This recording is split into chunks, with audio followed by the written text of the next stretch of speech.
Assalamualaikum warahmatullahi wabarakatuh. Perkenalkan, nama saya Rifki Firdaus Akbar, NPM 1821911051, kelas 3A. Langsung saja ke materi. Dari hakikat populasi dalam penelitian. Populasi adalah keseluruhan subjek penelitian. Apabila seseorang ingin meneliti semua elemen yang ada dalam wilayah penelitian, maka penelitiannya merupakan penelitian populasi atau studi populasi atau studi sensus menurut SORA 2015. Sedangkan menurut Sugiono, pengertian populasi adalah wilayah generalisasi yang terdiri atas objek atau subjek yang mempunyai kualitas dan karakteristik tertentu yang ditetapkan oleh peneliti untuk dipelajari dan kemudian ditarik kesimpulannya menurut Sugiono 2012. Jadi populasi bukan hanya orang, tapi juga objek dan benda-benda alam yang lainnya. Populasi juga bukan sekedar jumlah yang ada pada objek atau subjek yang dipelajari, tetapi meliputi karakteristik atau sifat yang dimiliki oleh subjek atau objek itu. Penelitian sampel baru boleh dilaksanakan apabila keadaan subjek di dalam populasi benar-benar homogen. Kita melakukan penelitian sampel daripada melakukan penelitian populasi karena penelitian sampel memiliki beberapa keuntungan, yaitu satu, yang pertama, karena menghemat dari segi waktu, tenaga, dan biaya karena subjek penelitian sampel relatif lebih sedikit dibanding dengan studi populasi. Untuk poin yang selanjutnya, yang kedua, dibanding dengan penelitian populasi, penelitian sampel lebih baik karena apabila penelitian populasi terlalu besar, maka dikhawatirkan ada yang terlewati dan lebih merepotkan. Yang ketiga, pada penelitian populasi akan terjadi kelelahan dalam pencatatan dan analisisnya. Yang keempat, dalam penelitian populasi sering bersifat destruktif. Yang kelima, ada kalanya penelitian populasi tidak lebih baik dilaksanakan karena terlalu luas populasinya. Nah, dicukupkan sekian untuk materi dari saya. Selanjutnya akan dilanjutkan oleh pemateri yang lainnya. Cukupkan sekian. Wassalamualaikum warahmatullahi wabarakatuh. Di sini saya akan menjelaskan jenis populasi. Menurut Supardi, bahwa populasi penelitian dapat dibedakan menjadi dua, yaitu populasi finite dan populasi infinite. Populasi finite adalah suatu populasi yang jumlah anggota populasi secara pasti diketahui, sedangkan populasi infinite adalah suatu populasi yang jumlah anggota populasi tidak dapat diketahui secara pasti. Sedangkan menurut Danuri, populasi dapat dibedakan menjadi dua macam, yaitu populasi target dan populasi akses. Populasi target adalah populasi yang direncanakan dalam suatu penelitian, sedangkan populasi akses adalah orang atau benda yang dapat ditemui ketika dalam penentuan populasi berdasarkan keadaan yang ada. Menurut Paidi, populasi target dan populasi akses yang paling baik adalah sama besar, tetapi peneliti dapat mencapai hasil baik jika populasi akses yang dicari mencapai 80% sampai 100% dari populasi target. Berdasarkan sifatnya, populasi dibedakan menjadi dua, yaitu populasi homogen dan heterogen. Populasi homogen memiliki sumber data yang unsurnya memiliki sifat yang sama sehingga tidak perlu dipersoalkan jumlahnya secara kuantitatif, sedangkan populasi heterogen memiliki sumber data yang unsurnya memiliki sifat atau keadaan yang bervariasi sehingga perlu ditetapkan batas-batasannya, baik secara kualitatif maupun kuantitatif. Menurut Tatang M. Amirin, berdasarkan pada jumlah sumber data, membagi populasi penelitian menjadi 3 kategori, yaitu populasi terhingga, populasi tidak terhingga, kemudian populasi tidak jelas atau tidak pasti. Populasi terhingga adalah populasi yang anggotanya sangat mungkin dan bisa dihitung. Terhingga artinya ada hitungan tertentu bisa dihitung jumlah atau banyaknya. Kemudian, populasi tidak terhingga adalah populasi yang jumlah anggotanya tidak bisa atau tidak mungkin dihitung, sehingga tidak diketahui secara pasti berapa jumlah anggota populasi tersebut. Kemudian, populasi tidak jelas atau tidak pasti, yaitu populasi yang keberadaan dan jumlah anggotanya tidak diketahui secara pasti, tidak jelas keberadaan dan jumlahnya. Halo, selanjutnya saya akan menjelaskan mengenai hakikat sampel. Menurut Supardi 1993, sampel penelitian adalah bagian dari populasi yang dijadikan subjek penelitian sebagai wakil dari para anggota populasi. Sejalan dengan kutipan Nasir 2003, pengertian sampel menurut Suharsini Arikunto 1998, yaitu sampel adalah sebagian atau wakil populasi yang diteliti. Dari beberapa pendapat para ahli tersebut, saya dapat menyimpulkan bahwa sampel penelitian merupakan sebagian yang diambil dari keseluruhan objek yang diteliti dan dianggap mewakili seluruh populasi. Sekian materi yang dapat saya sampaikan. Terima kasih atas perhatiannya. Baik, di sini saya akan menjelaskan mengenai ukuran sampel.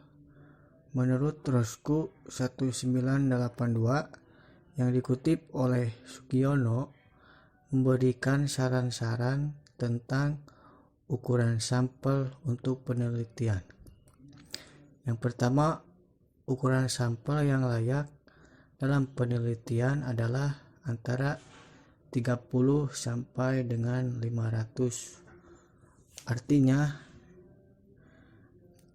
minimal 30 orang dan maksimal 500 orang. Selanjutnya, bila sampel dibagi dalam kategori misalnya pria dan wanita, maka jumlah sampel dari setiap kategori minimal 30 orang. Jadi dari pria 30 dan dari wanita 30, bukan dari pria 15 dan wanita 15, bukan gitu. Jadi pria 30 dan wanita 30. Yang selanjutnya, bila dalam penelitian akan melakukan analisis dengan multivariate korelasi atau regresi ganda misalnya, maka jumlah anggota sampel minimal 10 kali dari jumlah variabel yang diteliti. Misalnya variabel penelitiannya ada 5, maka jumlah anggota sampel 10 kali 5 itu 50. Dan yang terakhir, untuk penelitian eksperimen yang sederhana yang menggunakan kelompok eksperimen dan kelompok kontrol, maka jumlah anggota sampel masing-masing antara 10 sampai 20 orang. Nah, itu tadi menurut Roscoe tahun 1982. Sekarang menurut Guy dan Dill menyebutkan bahwa untuk penelitian deskriptif jumlah sampel minimal 10% dari populasi. Untuk penelitian korelasi, jumlah sampel minimal 30 orang. Dan untuk penelitian kausal perbandingan, jumlah sampel minimal 30 orang per grup. Dan untuk penelitian eksperimen, jumlah sampel minimal 15 orang dari setiap grup. Nah, itu tadi penjelasan mengenai ukuran sampel. Kurang lebihnya mohon maaf. Assalamualaikum warahmatullahi wabarakatuh.